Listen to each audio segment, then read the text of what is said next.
د شاعر لالا د غزل لیوي بلمۍ مسلک ډېر احترام راله پکار دی د تندې نه دې مړ کړم ساقي جام راله پکار دی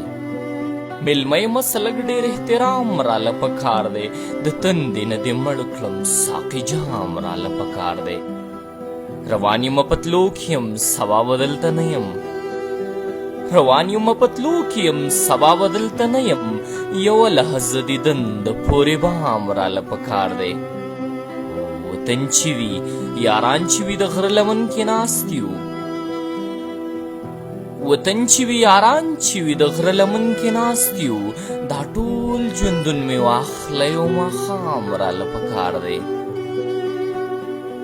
چې یو مې کړي راغونډ مې کړي ما پوهه په پښتو کړي چې یو مې کړي راغونډ مې کړي ما پوهه په پښتو کړي کافر دې وي خو داسې یو امام راله پکار دی مخته ده چې شاید انقلاب راته اوچت په بلۍ ناست دی شاید انقلاب راته اوچت په بلۍ ناست دی نارې راته وهي چې پښتون قام راله پکار دی